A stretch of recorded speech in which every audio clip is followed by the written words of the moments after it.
Morning, boys and girls. I'm going to read you Mickey Mouse and the Pet Shop. And I hope you appreciate my haberdashery. You can have your moms explain haberdashery to you. Mickey Mouse and the Pet Shop. Mickey Mouse was a great friend of Mr. Palmer, the owner of the local pet shop. And one day, Mr. Palmer had to go on an overnight trip, and he couldn't leave the animals by themselves, so he asked Mickey to watch the shop while he was gone. "I'll be back tomorrow afternoon," said Mr. Palmer as he said goodbye. "You shouldn't have any problems." "Have a good time," called Mickey. "This will be a snap." "A snap," a parrot repeated. There's the parrots up there. You guys got to see some parrots sometime, didn't you, in the zoo and other places? Mickey decided to get to know the animals, so he walked around, gazing at the colorful fish, talking parrots, furry kittens, and cuddly dogs. They all seemed content except for a cute little puppy who wouldn't stop whimpering. "Poor little fella," said Mickey.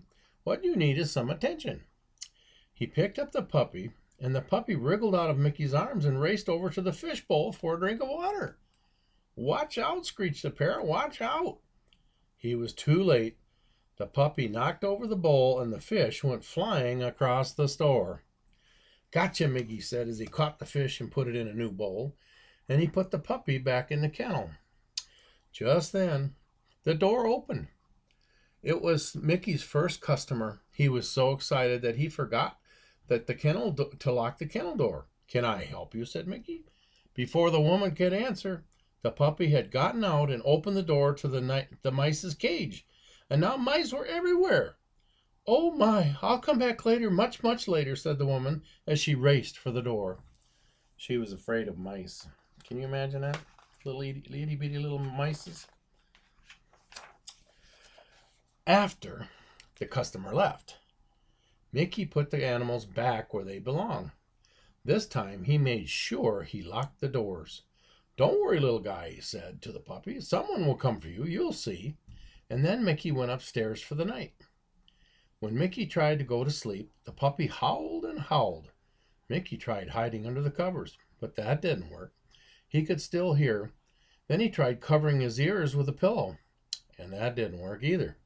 Mickey didn't know what to do.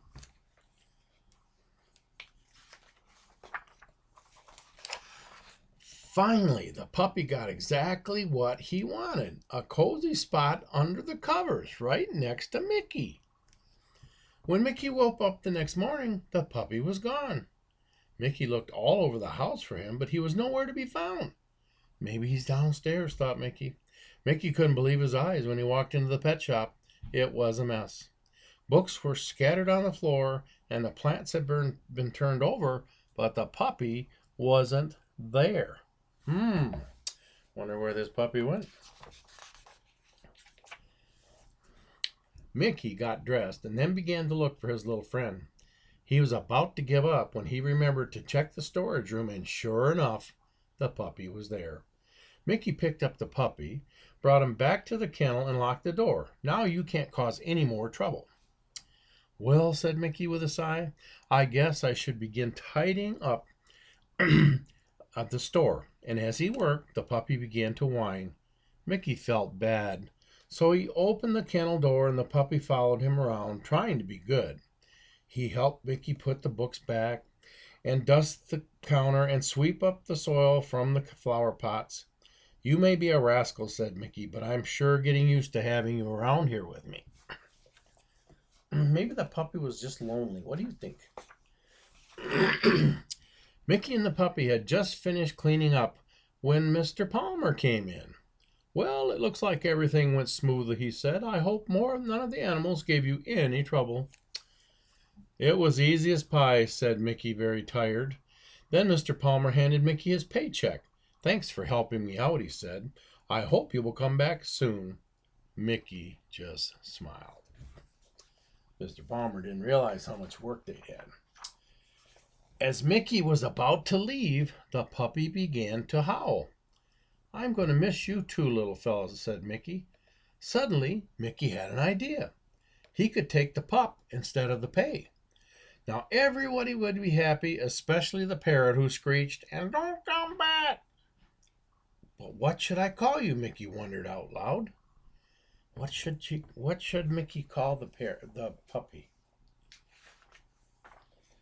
Just then, Mickey saw some pictures of outer space in a newspaper, and the headline read, "New pictures of Pluto." "That's what I'll call you. I'll call you Pluto," he said. So Pluto licked Mickey's cheek very happily, and from that day on, Mickey and Pluto were the best of friends. And that's the end of that story. Now I have now I have to go be a good boy myself and clean up my room.